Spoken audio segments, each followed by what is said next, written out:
Welcome to Your Family Dog, a podcast dedicated to helping families love living with dogs.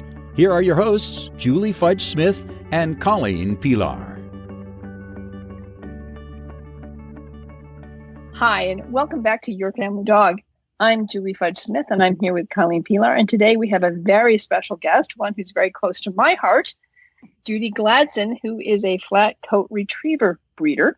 She got her first flat coat in 1990. She produced the first litter in 1995 and has since then produced 18 litters of wonderful dogs. And she does a lot with her dogs. She has done agility, obedience, hunting, and has taken her dogs to Westminster. In fact, I saw two of her dogs at the Westminster show this year. So that was pretty exciting to see one of my dog's relatives in Westminster. So she's now retired from her real job and is now concentrating more full-time on her retrievers. So thank you very much for joining us. We're going to talk about puppies and breeding today. So thank you for joining us, Judy. We're really excited to have you on board today. Sure, I'm honored. Thank you.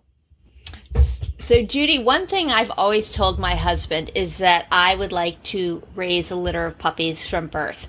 I have no intention of breeding, and I really don't know anything about this, so it's really not a good plan, and he keeps telling me so. But I keep saying, if we find a pregnant dog who needs a home, I think we're an awesome home. And he says, I don't think so.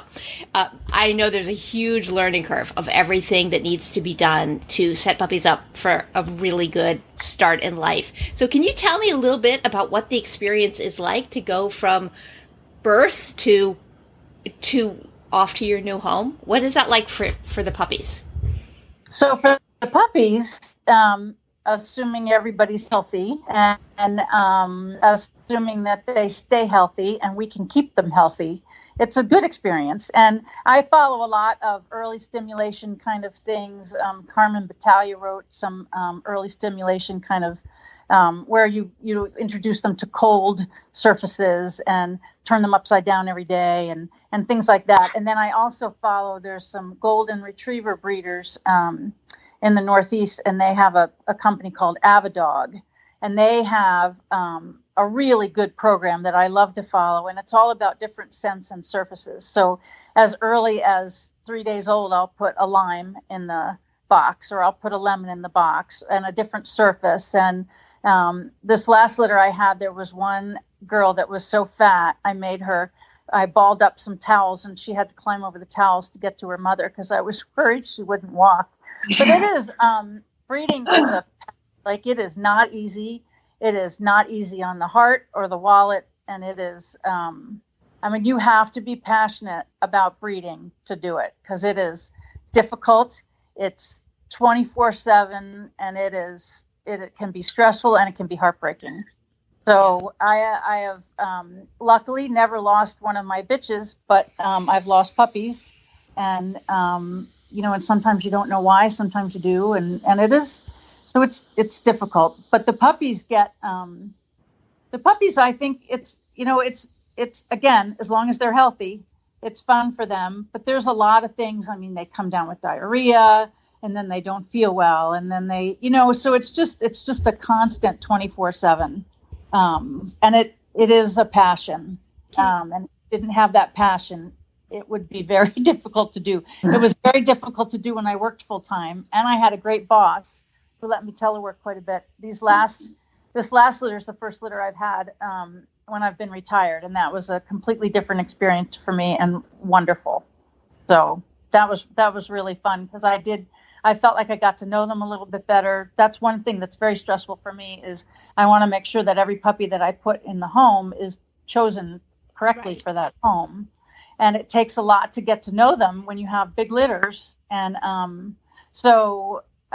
like Julie's Zuzu came from a litter of 11, and that's a big litter. And I used to take time off from work just so I could get to know the litters better. Mm-hmm. It's very important to me to match the puppy with the correct home. So some of our listeners probably don't know too much about puppy development. Can you tell us what a puppy is like, say, like at birth, and what skills develop at approximately what ages? So as soon as they come out, we help the mothers clean them up and rub them down and make sure that they get warm. And I mean, they will find nipples right away and start crawling around to nipples. They are like little blobs, and really but they start walking by day 3. They are up and moving around, and I am always amazed Really? how fast they get up. And and I mean, they're awkward, of course, but they're moving around, and if mom gets up and moves, they'll find her. Their sense of smell is incredible. Eyes open at about maybe 10 days to 2 weeks, and then ears open up about 3 weeks. So 2.5 to 3 weeks. But I start putting in my whelping box, I start at like 1.5 weeks putting pee pads on one side of the whelping box, and then all their comfort bedding and toys and stuff on the other side. And they will toddle over at 1.5 to 2 weeks and find the pee pads and start learning to keep themselves clean. It's amazing to me with every litter how if you keep them clean, they want to be clean. So they really develop some of those skills early. And it's fun to see them do that. And it's fun to see them crawl over toys and do things like that. They really don't start getting fun until 4 weeks. That's when, it's fun to see their little eyes open, and it's fun to hear them, with their ears open. And when you walk in the room, then they hear you, and that's really kind of fun. Sometimes they'll bark. Their hearing is new. And so that's kind of fun too, but they really get fun at about 4 weeks when they're really up and moving around. And I usually move them out of the whelping box into a bigger pen at 4 weeks. And then you have to be a little careful. You have to increase the size of the pen slowly so that they can find their pee pads and find their litter box or whatever it is that people use for them. So you have to just increase that, slowly over time. And I put all sorts of stuff in there and different surfaces. And I have things hanging down from boxes and that make noise and, toys and little ball pits. And so it's fun to see them kind of discover things too and look up in the air. Their peripheral vision is really poorly.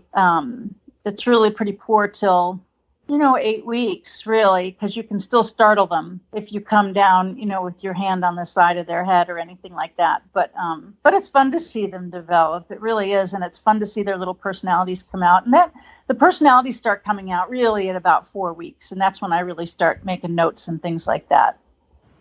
So my question is, so do you have a sequence at which you start introducing things? Like at what age do you allow them to go outside for the first time? And when do you? But go ahead. But I'll start them at 4 weeks if they're. So some litters are more developed than others too. This last litter I had, I always felt they were like a week behind, and I don't know why I felt that way, because they didn't seem to be, but they were just young. At 4 weeks they were young. I didn't put them outside till 5 weeks, and the weather was pretty decent. Whereas the litter before that, I would have put them out at 4 weeks if it hadn't been a winter litter. So it really depends on. Okay. Start putting them out, but I have a nice setup too because they can. I have the pen in the family room, and that goes right out to the screened-in porch, which then goes out to the backyard. So I have a little chute system where I set the X pens up, and then they run out the back. They run out the door and then run outside. So they really do learn to potty train themselves. They're pretty good. That's great. Now, one of my other questions is, when do you start allowing people to handle them or to be involved, or is that something that happens right away? So that's a big thing with breeders. A lot of breeders won't let people come to their homes because they're worried about, crime and stuff like that. I've been pretty lucky with repeat families for my puppies, and these last 2 litters, I just cleared out a 2-year waiting list. So I'm pretty lucky with that. And I think it's, the flat coat is not all that popular breed anyway, but I also think that I've been lucky with homes and referrals and things like that. So I tend to let people come pretty early, like at 2 weeks. Wow. My co-breeder will come, she will be there. And I have another friend this time that helped me, and she'll come at a couple days. My pet sitter will come the next day. because I trust them, and they come in and they take their shoes off and they wash their hands, and they, so I do let people come early, and I know that some people are appalled at that. I also let my puppies interact with my big dogs, and some people are appalled at that too. But there's enough risks in life anyway, and I try to minimize the risks of having people in. But I think it's important for them to be handled that much. So Zuzu was handled more than any puppy I think I've ever had. Everybody came in and was told, "Here, hold her." Well, Zuzu remains very special. She helped me do my yoga. She still loves being. She's the most awkward cuddler I've ever had, though. She kind of like, she's very awkward, but she really needs to be next to you. Like, she helped me do yoga this morning. Oh, good. And good. Yes, basically, like, I should lie on Mom's head, or she takes her paw and she taps me. She taps my nose. She taps my forehead. She'll tap my arm. She just lays there and taps, and then I'll touch that paw. So she puts it down, then she'll tap me in other places with her paw, just very gentle, like, "What are you doing down here?" Yoga is a team sport. Who knew? It is a team sport. But I know that Zuzu had some special problems, and that's the thing that I've always appreciated about Judy, is that she recognizes early on when a puppy is having a little bit of a difficulty. Zuzu apparently was not eating well, and so she paid attention to that right away. She was 3 days old when she got her first chiropractic adjustment or something. She wasn't very old. It was about 2.5 weeks. 2.5 weeks. So, because I had started to feed them early. So I normally start gruel at about 3 weeks, but this litter was big, and I wanted to start feeding her to see if I could get some weight on her, because she was still pretty small. So by the way, that's not an issue now. She's plenty big now. I was at my chiropractor, who's also the dog chiropractor, and I was mentioning to her, she asked how the litter was, and I said, "Well, I have this little one," and I said, "I've just started to feed, and if I lift the little, I feed her separately, and I put it on a little plate, and I lift it up to her head, and then she can lap from it, but she can't put her head down to eat, like put her head down into the bowl." And she said, "Oh, I bet her Atlas is out of whack. Why don't you bring her to me?" So I didn't want to meet her I didn't want to take her to the vet's office because she was so young. So she met me in a Dunkin' Donuts parking lot, and her first adjustment in the back of in the cargo area of my VW. And I'll tell you what, I said, "Wow, she is really out in her Atlas." And it may have been just because she was so mushed, in utero. And that puppy came home and put her head down and hasn't looked back since then. So no, she hasn't. I couldn't believe it. I've always been a big fan of chiropractors, and all my litters go normally at about 7 weeks. But yeah, that is, if I wasn't a fan before, I am now. So that was amazing. That is amazing. So there's a lot of, so I think it requires a certain real level of knowledge of what normal puppy progression should be, because you're going to miss stuff. And do you find that sometimes some of these issues that a puppy have early on can impact them long term? And what kind of issues would you be looking for that you would want to either kind of let the puppy grow out of, or what other issues that you want to attend to right away?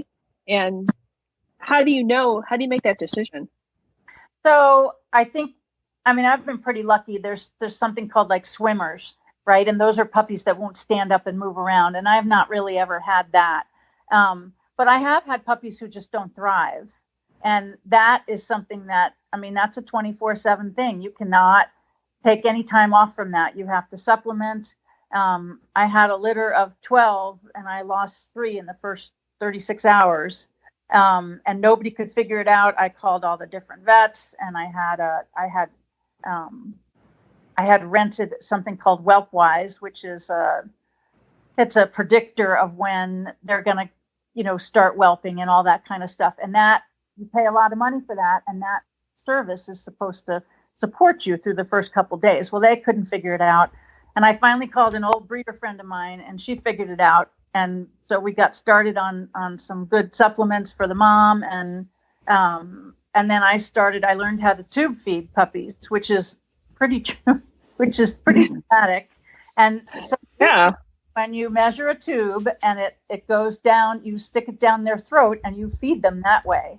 And it's the fastest way to get nutrients into the puppy, because otherwise bottle feeding takes forever. And, and I had 9 live puppies, but they needed more than what the mom could give them in the beginning. So what they eventually thought was that her milk, she had plenty of milk, it just wasn't offering enough nutritional value, is what this one breeder thought. And I think that's probably what was right, because I didn't lose any more puppies after that. But I also think in that litter that I tried to save those puppies. I'm not sure I tried hard enough. I've read some books since then that talk about different methods of saving puppies, and I didn't know that then. So I don't know. I've second guessed myself, and I don't want to do that anymore. But it was pretty awful to lose those 3, right away. Yeah. Especially when everything seemed fine and they were all nursing. So, and they weren't all that small. So all the puppies were good size. So that was hard. But that litter, so tube feeding, there's all these videos on YouTube about how to tube feed. And it's this, the one I liked the most was this woman, and she has this puppy in her hand, and it's the size of her hand. And it's just lying there, and she measures the tube, and then she cuts it and she marks it, and they show you everything how to do it, but you have to be careful because you have to get it in the stomach. If you get it in the lung, of course, the puppy's going to aspirate and die. So the measuring is really careful and everything. Well, these flat coat puppies, they don't just lie there like this nice in the video. I mean, they are squealing and moving around and everything else. And the first couple puppies that I did, I had milk all over the room, and it was like spewing everywhere. And I'm crying, and I call another friend of mine, and I'm like, Marcy, I don't know what I'm going to do. And I can't seem to, and she's like, no, just keep trying. And I'm like, well, how am I going to know? How fast will I know if I kill a puppy? Oh, you know right away. They'll die right away. Oh, good. Dramatic. Oh, it was awful. I no longer want to raise a litter from birth. Jack can be happy now. I've given up my dream. I tell you what, it is, yeah. And I had a friend come a couple days later, and by that time I had all 9 puppies down, like 10 minutes. I could get all 9 puppies done, and she was like, "Wow, yeah, you should have been here the first day when there was formula spraying all over the bedroom." And I think my puppies are born now. They are the first couple litters I had. They were born in the front room, and I'd sleep on a mattress next to them for the first couple weeks. And that just I got too old for that. So I now have the puppies in my bedroom, and that works out great. I sleep on the floor next to the box for the first couple nights, and then I can move into my bed. So that, because I'm right there. So that works out great. But again, my boyfriend isn't too thrilled about that whole arrangement. He sleeps upstairs sometimes. Well, that's funny because our golden breeder does, when we had Hudson, she did exactly the same thing. She'd kick her husband out of the bedroom because the whelping box was in there. And so I think that's one of the signs of a good breeder is when you allow them to give birth in the bedroom. Yeah. So what other milestones are you looking for? And at what age do you feel like your puppies are ready to move on? I think Colleen and I tend to look at puppies as being adoptable between the ages of about 8 to 10 weeks. Do you have a difference of opinion on that? Or how do you judge when a puppy's ready to go home? So I like them between 8 and 10 weeks also. People are anxious to get them. So I usually let them go by 9 weeks. And I'm usually ready to let them go. As far as I think that, I'm usually ready to let them go because I'm done with them. Except this last litter I really enjoyed because I was retired, so it wasn't quite as stressful. But and when I was working, I would take the first week off or first 10 days off, and then the last 10 days off. So I made sure they were good in the world, and then and I'd go in maybe 2 days a week, and my pet sitter would come the days I wasn't here. But I think 9 weeks, I like to look at them from a confirmation standpoint at 6 weeks and then at 8 weeks. And 8 weeks to me is the kind of the more important date from a confirmation standpoint. And I do a lot of testing. So I do the standard Volhart testing temperament testing at 7 weeks, close to 7 weeks. And then I put them on live quail at 7 to 8 weeks. And that's important to me. And then I have another friend who does a lot of competition obedience and she works with each one of the puppies individually. And she does that between 7 and 8 weeks. So that's all just information for me. And a lot of that confirms what I've already thought about them. The temperament testing certainly validates what I think, but it's good for me too, to hear that and see it and learn it. So, so I'm usually ready by 9 weeks. I have got where I want to put each puppy, and then you're pretty much ready for them to go too, because it is a house full of poop. So but again, this last litter that tracks each puppy's development. How do you keep all of that information straight if you have 11 puppies in a litter? So I keep a pretty elaborate spreadsheet on all the different things that I do and what each family wants. And some families are easier than others. So the competition homes are harder, right? Because everybody wants a best in show master hunter. Well, I can't tell you at 8 weeks that this puppy's going to be a best in show master hunter. I can tell you it's going to be a nice family companion, and it liked its quail, and it seems to be pretty bomb proof, but it's got nice conformation, but I can't guarantee anything. So those families, the big performance homes, are harder actually to place puppies with, but it's important too, because we want these dogs worked and we want them out and shown, and that's an important part of the breed. So and I'm honored when performance homes come also, in addition to some of my very best homes, which aren't performance homes. But I think it's important to get these dogs out there. So I I have both, but the performance homes are harder because you want the perfect dog. Well, we don't know that at 8 weeks, so it's a guess. It's an educated guess. Well, what I was going to say is I think it's if somebody's out there looking for a breeder, I think one of the things to ask the breeder is, what do you do with the dogs? Do you breed these dogs for the breed standard? Retrievers need to retrieve. And so are these dogs that can be, hunting dogs? And I think it's also important to get your dog out and have the dogs judged against their peers. So how you're doing in your breeding program. And that if a breeder is not willing to have their dogs be judged by their peers, then that's something to ask why. Because I think it's really important for, sort of breeders to be transparent in that way, to get their dogs out in hunting competition and obedience competition in dog shows, because how else are you going to know whether or not your dogs are really comparing to the breed standard, which is, what we're trying to do here is breed the best flat coats possible on all levels. So I think it's great that you do a variety of things with your dogs. Well, and I think it's important for the preservation of the breed too. And that's there's so much bad hype now about breeders, right? And right. But those of us who breed to a breed standard rather than doodles, which is a little bit of a bugaboo for me, but we are preservation breeders, where we are preserving the breed standard, and that's what we've chosen to do. To me, I can't tell somebody that my dogs are stable in temperament unless I have them out doing things.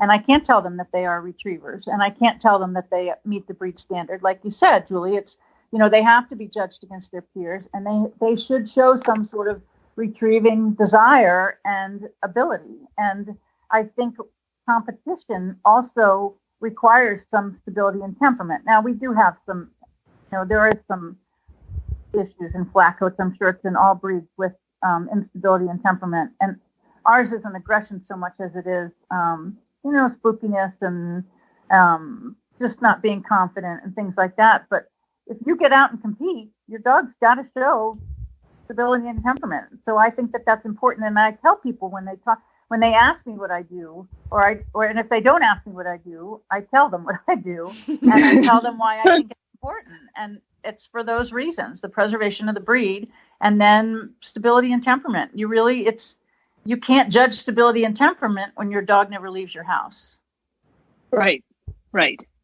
And certainly, we don't want to say that the only way to get a dog is to go to a breeder. There's no one right way to get a dog. Buying a dog from a breeder is one way to get a dog. It's not the only way. But if you're going to do that, then it's important, I think, to think about what is it that the breeder is trying to achieve with these dogs. Because if you're trying to preserve and better the breed, that's the breeder that you want to go to if you're looking for a particular one. So that's one of the reasons why I raised some of those questions. I just remember when I went to Westminster this year and I was watching your flat coats in the ring and watching all the other flat coats. And the first thing that came to my mind was, oh, Zuzu, you have chosen the right path. You are definitely, your career path as a house dog is just exactly where you should be. So it's never hard to place a dog with me because I'm not doing anything with it, but other than being a house dog. But I think house dog is an awesome role. So, absolutely, I do too. It's multifaceted too. It's sort of that whole piece of like, there are many things we train dogs to do, and then they get good at this one skill. This dog is amazing at sniffing out, things in airports, and this dog is amazing at retrieving quail. But a good family pet needs to be amazing at so many things to navigate real life with families. So I think just a house dog is sort of an unfair description at times because it's a tough job. It is. It's kind of like being a Renaissance dog, yes. As opposed to a specialist. Exactly. I think we should start naming them Renaissance dogs. I have a Renaissance dog.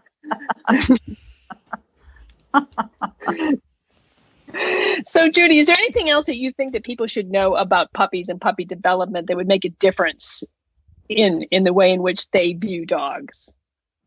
So I think I would ask breeders what they do with their puppies, and what they do from week to week.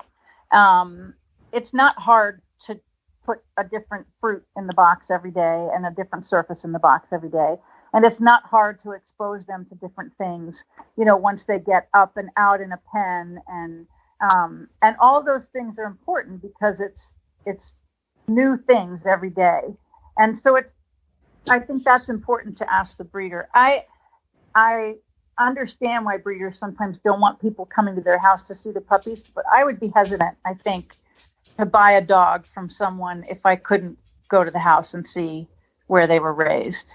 And when I have people come here, they're amazed because I do have them out with the big dogs that I trust. And right now, all my big dogs are trustworthy. And, and I don't leave them out by themselves with the big dogs that I don't trust, but it's good for them. It's good for them to learn to be around big dogs, and they get corrected appropriately, and they learn their borders, and and they can't just run over it roughshod over everybody else just because they're a cute puppy. So, those are other things I would ask too. And how do they socialize them? It's hard to socialize puppies, but I have several different farms I can take them to that are private, and so I take them out, and they run through tall grass, and they smell different things and hear different noises and things like that. So I also do a lot of, I'm pretty lucky. I live on about 7.5 acres, and I don't really have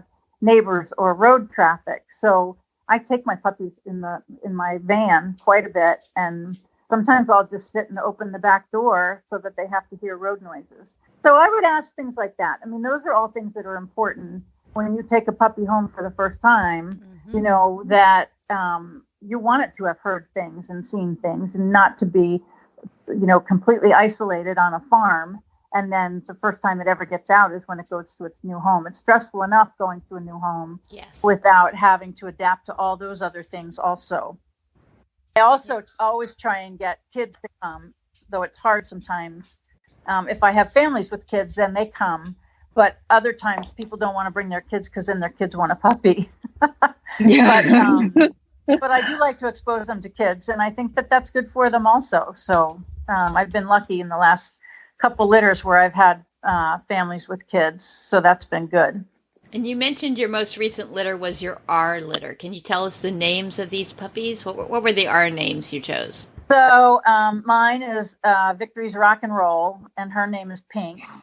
And then we have a Ramble On, and his name is Otis. And we have a Rogers Rock at Hunt Lane, and his name is Camper. And we have, who else do we have? We have a Rhyme and Reason, and his name is Colby. And I think that might be all I'm going to come up with. There were 7. I think I came up with 5 names off the top of my head. But I do have I have a website that I have each litter on, and they each have their own little page. And when I get pictures from people, I put them up there, and people like to see that, And then I keep a health issues page, and I've never lost track of a puppy that I've sold, and every dog is listed on there. For, and when we lost it and if there was any issues and things like that. And I think that that's important. And I think that breeders don't keep track well enough. And, we forget as we get older, and if you breed enough litters, you're going to forget. Mm-hmm. So that stuff has to be written down, and that stuff is important. And I don't think people keep good enough track of that. That's one of the things when I'm looking for a stud dog that makes me crazy, and I sometimes will end up going to a friend's dog because I trust them, rather than a dog that maybe I was interested in, but I can't get any information out of the breeder. Mm-hmm. So it's really good information. Well, thank you for sharing some of the information. And now you have mostly cured my desire to raise a litter. Mostly. It still pops up a little, but given that my husband has no desire to do that, that's probably not going to happen. But thank you for, first off, thank you for setting all of these puppies up for success in the world. That matters. It matters to their families, and it matters to those dogs. And thank you for coming on to talk with us about it today. I really appreciate it. Sure. Thanks for listening to Your Family Dog. Got questions? Interesting ideas? Colleen and Julie would love to hear them. Call 614-349-1661 or visit www.yourfamilydogpodcast.com to share your thoughts.